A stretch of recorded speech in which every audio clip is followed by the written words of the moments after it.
Our cardiovascular system responds differently to exercise. The calculation to work out cardiac output is heart rate times stroke volume. Cardiac output is the amount of blood that is pumped through the heart per minute. Our average during rest is around 5 litres. Heart rate, however, is how many times the heart will beat per minute. For an untrained athlete, this is between 60 and 100 beats per minute. Stroke volume is the amount of blood that flows into the left ventricle during one beat. This is around 50 to 100 millilitres. These results can also change during different intensities of exercise. For example, our heart rate for maximum exercise is 220 minus our age. Stroke volume during maximal exercise is also different, as it is between 160 and 200. Chemoreceptors will detect a change in the chemicals of the blood, which will cause the heart to increase the amount of times it will beat. This will be because there is either too much carbon dioxide in our bloodstream or not enough oxygen. As you can see from this graph, stroke volume can change if you're trained or untrained. This means that the trained athlete is more efficient at pumping oxygen and blood around their body, and an untrained athlete is less efficient. This means it will take more beats and less blood will go around per beat. However, the stroke volume will depend on the heart's ability to fill and empty. As you can see from this graph down the bottom, there is a difference in the amount of blood pumped out per beat during different intensities. During a low intensity, there's a sudden increase as the exercise starts. However, it does plateau and then slowly decreases. However, it quite quickly returns back to normal. During moderate exercise, it takes slightly longer for the stroke volume to increase. However, just like light exercise, it then plateaus. It does then take slightly longer to return back to resting, as it was higher before. During heavy exercise, however, it will take a lot longer to increase. However, this is different, as once it has increased, it will then still remain slightly on the up. Once exercise is stopped and it will then slowly return down. Stroke volume will decrease when heart rate is too fast. This is because the heart can't fill quickly enough. As you can see in our two tests, a multi-stage fitness test on the left and a Wingate test on the right, our results clearly show that there was a rise. During our multi-stage fitness test, there could have been a possible anticipatory rise. There was then also a sudden increase between pre-test and level 2. This could just be for a shock to the body that we've started exercise. The heart rate would have increased because the muscles need more oxygen so they can keep working. The heart rate increases. As the heart rate increases, so does the amount of blood that is circulating around our body. This means more oxygen can be dropped off to the working muscles, and the bloodstream can also pick up more CO2. This is similar to the Wingate test, as at the start there was relatively normal heart rate. There was also an increase though. This could be similar, as the muscles would need more oxygen but at the same time they produce more carbon dioxide, so the blood must carry the chemicals of oxygen and CO2 around the body. We can control our heart rate through the ANS. The function of sympathetic nerves, for example the accelerator nerve, is to increase the heart rate. This means that more oxygen is able to be passed to the muscles.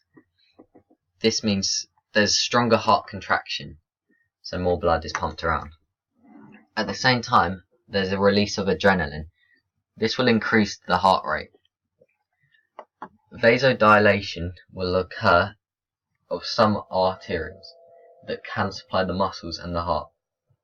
This will increase the diameter of the vessels, and therefore more oxygen can be passed to them. Some vasoconstriction will also occur. This could be around the kidneys or the abdomen. This is as they are not being used during exercise. The parasympathetic function is to decrease the heart rate so less oxygen will go to the muscles. This will occur as an impulse will be sent down the vagus nerve. This will cause a weaker heart contraction. There will also be a release of acetylcholine, which will slow down the impulse and therefore reducing the heart rate. Vasoconstriction will then occur at some of the arterioles, as there's less oxygen needed at the heart and the muscles. Some vasodilation will also occur, for example at the kidneys of the abdomen, as they need their normal resting levels of oxygen. This will all occur at the Cardiac Control Center, also known as the CCC. Blood pressure is the pressure that is applied on the walls of the blood vessels. We can work out blood pressure through the calculation of blood pressure equals Q times resistance flow. There are many factors that can affect blood pressure, for example how thick the blood is, which is also known as blood viscosity, the vessel diameter or length, cardiac output, and peripheral resistance. Blood pressure is highest at the aorta, as there is a high pressure as it's just being pumped out from the strongest chamber of the heart as it has thick walls. Arteries normally have a higher blood pressure than veins. This is as there is more blood pressure. There's more pressure on the walls of the vessels at this point. Our average blood pressure is 120/80. The top value is the systolic blood pressure. The bottom value is the diastolic blood pressure. During dynamic activity, the systolic blood pressure will increase much more than the diastolic blood pressure. This is as there is a greater pressure of blood being pumped out per beat when there is a greater demand of oxygen in the muscles. Control of blood pressure. Baroreceptors will detect a stretch in vessels. Vasomotor control center will control the diameter of the blood vessels.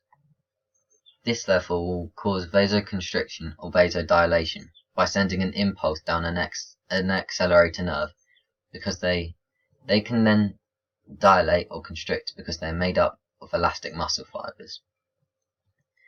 Vasodilation will occur and the diameter of the blood vessels will increase and reduce the resistance. This means that blood pressure will decrease. However, when the impulse stops, they will return to regular size. This is active as there's contraction.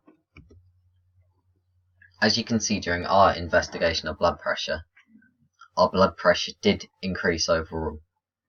However, there was not the expected pattern that diastolic and systolic will have a difference. They both increased by the same amount.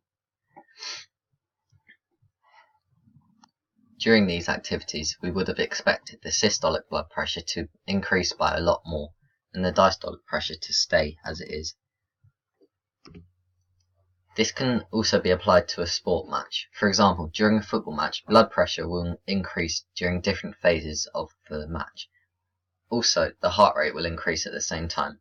This is because there will be a greater demand of oxygen at muscles and other tissues.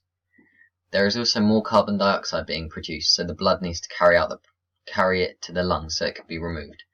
Blood pressure will increase because there's more blood being pumped out at a greater pressure, so muscles can receive more oxygen and remove more CO2.